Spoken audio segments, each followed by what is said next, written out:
Welcome to Total War Arena. Let's get you into a fight.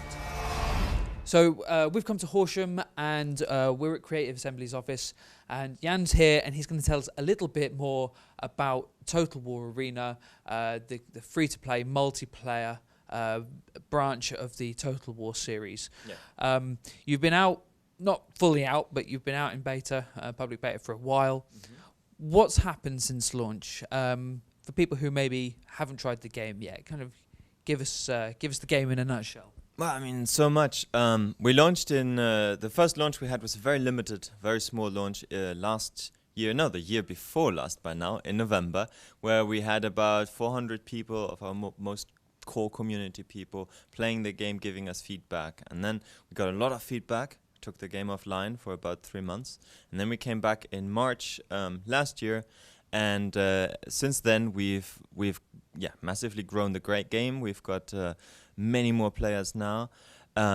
We've got new commanders, so we introduced several new commanders over that almost a year now. We introduced, I think, 4 or 5 new maps, a new faction, our first female commander.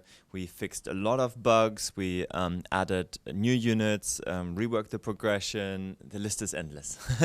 Okay, well, let's kind of narrow it down just a little bit. Tell us about the different factions. Yeah, so in Total War Arena, you've got, at the moment, 3 factions. First, it's the ancient Romans, the ancient Greeks, and then a faction that we call kind of the barbarians. So that encompasses the ancient Germanic, French, Gaulish, and Britannic barbarians. So these factions all play quite differently. So, for example, the Romans are very much about being very slow and kind of slowly, progressively moving, using constructible things like wooden stakes or barricades in battle in order to gain a strategic advantage and really win by slowly pushing like a machine. The barbarians are the complete opposite. They're very much hit and run, fast movement, light armor, light cavalry, ranged, do very well in forests. And then the Greeks are somewhere in between. Greeks are very much about artillery, about cavalry, and archers. It's very much a mix of units that the Greeks have. Obviously, all factions have a mix, but the Greeks are really meant to be the ones that are slightly more defensive, but really hard-hitting, depending on which commander you take as well. So correct me if I'm wrong, but it's 10 players on each team. Yes, correct? Exactly. And how do the units that the players pick kind of fit together? How do they coalesce into a fighting force? Right. So because we don't have a campaign map, we don't have you building up your army. Everybody just goes into the battle with 3 units each that they choose. They're at a different tier, at a different level, with your commander, and the commander brings along the orders or abilities that your units can use. So that turns into a strategic mix, and then you've got 9 other players on your side and 10 other players on the enemy side. And basically our matchmaking takes care that each side has a fair amount of a fair range of types of units that work together in some way, so that you don't end up with, I don't know, only artillery on one team and only cavalry on the other team. That would be a very boring match. So the matchmaking basically takes care of that.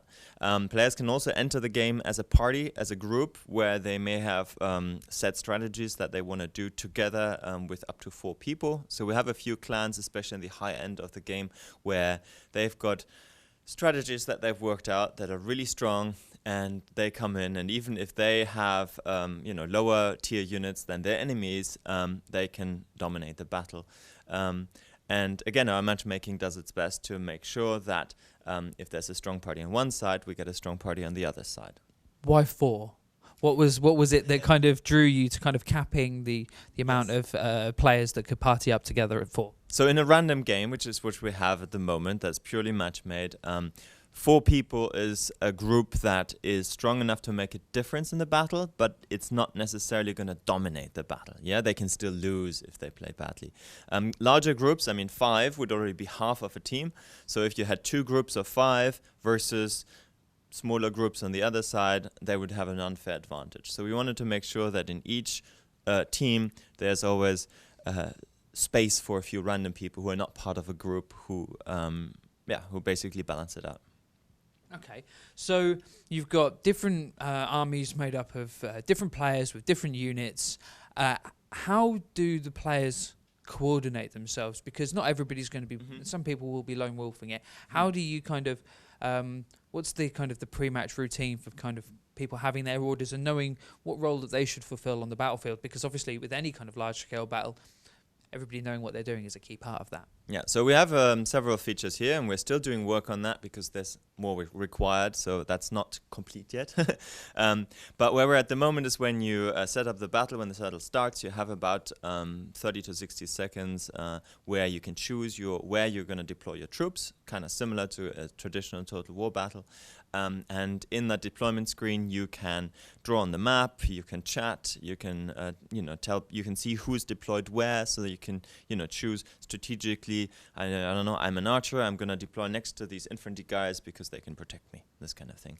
And then once the battle starts, we have again, you can draw on the map in the 3D space. So very often you see people communicating by drawing little arrows, like circle around this unit, arrow here. It's pretty obvious what that means, and that really helps because we have a global game, so we don't have like local servers. Everybody in the world plays together, and that means lots of languages, and non-verbal communication is great for that. Additionally, when we talk about verbal communication, obviously there's chat, but we've also integrated Curse Voice as a tool that will automatically link you into a group for your party or your team so that you have voice chat, which is optional, so you don't have to have voice chat. For those people who like it, Curse Voice is directly integrated.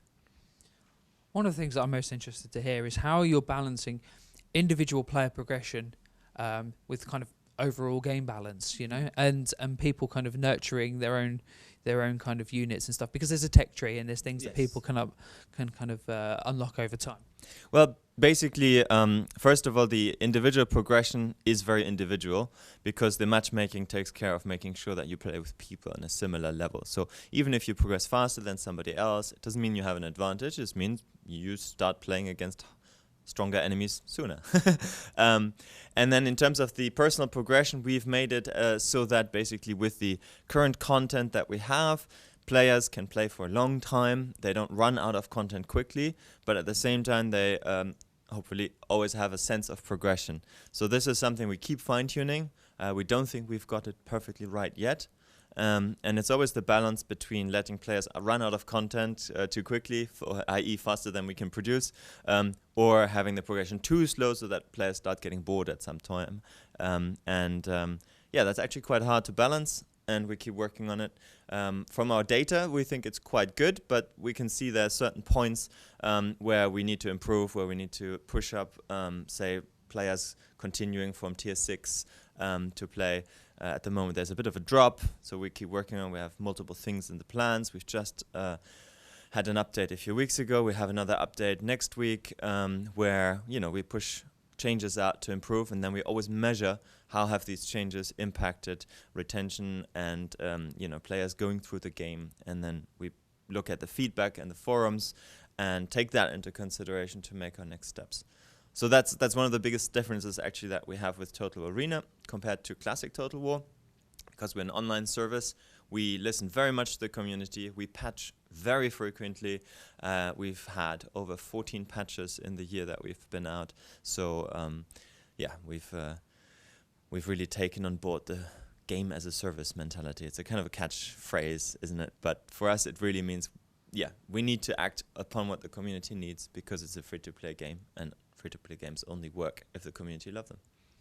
Well, as you say, it's a free-to-play game.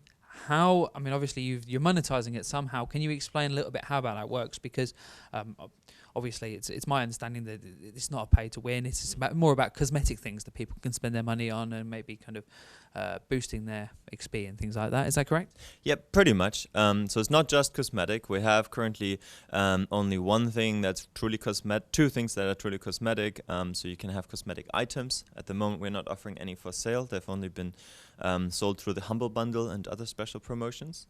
And the other thing is you can buy colors that you can essentially paint your units with, and that obviously is purely cosmetic. Apart from that, essentially what we're monetizing is progression, so you can progress faster. So there's a premium account which gives you no benefit in battle but more rewards, so you arrive at higher levels quicker. And the other thing that we monetize is we have premium units. So these are unique units that you can only buy with money. They are generally not stronger, very often actually weaker than the usual units, but they don't cost you any upkeep and they produce more rewards than the usual units. So again, you can use these to progress faster because you can get more XP out of them. And lastly, we have consumables, which is essentially items that you can take into battle, such as barricades or special ammunition or a special set of armor, which gives small in-game bonuses. But you can buy those either for gold or for silver. So that's one thing where, because it has an in-game effect, we offered the option to choose either gold or silver. Okay, so that tells... Gold being the premium currency and silver being the free currency. So that kind of gives us a good overview of where you are now. But what's the long-term plan for the game? Where do you want to take it? Well, obviously we want to add more factions and more maps. So at the moment, we have 3 factions, and I may be wrong about this, but I believe we have around 7 maps. So that's going to grow. We want, for example, the maps to kind of progress with the player, so that easier maps are at the beginning and more complex maps are more at the end of progression. We want to add more commanders, so we have several new commanders in the works. We have a new faction that's planned, which I'm not going to reveal yet. Go on. Well, at least one more faction, but definitely more than that. It's just one that we are almost ready to start on, and then there will be others. We also want to expand the game in terms of time periods and geographic locations. So at the moment, we're very much focused on classical antiquity around Europe and the Mediterranean. So we want to expand that to, say, early Middle Ages and maybe, Asia or Africa or something like that. That sounds like it would be a bit of a headache in terms of balancing, kind of balancing like hoplites against maybe an army from 1,000 years like down the line. Well, to some extent, yes. But again, our matchmaking takes care of the fact that certain units are just too strong to be matchmade with other units. So if you take, I don't know, knights in shining armor into battle, you're probably not gonna be matchmade against somebody who has early Roman legionnaires or something like that, right? So again, that's the matchmaking. And also, what we don't want to do necessarily straight away is we don't want to move too far away in terms of technology. So if you look at the technological progression from, say, 500 BC to about 1000 AD, it wasn't actually that different. So I think a Roman legionnaire would have been able to hold his ground against an early medieval Viking fighter or something like that. So we want to stay within a range where it's not too far apart. And once we've mastered that, we can look at going more further down the line into maybe a gunpowder age or something like that. But we'll see how that works, and we can't make any promises about that. Okay, well, thank you very much for your time. It's been very informative, and good luck with the rest of the development. Well, thank you. Thanks for watching.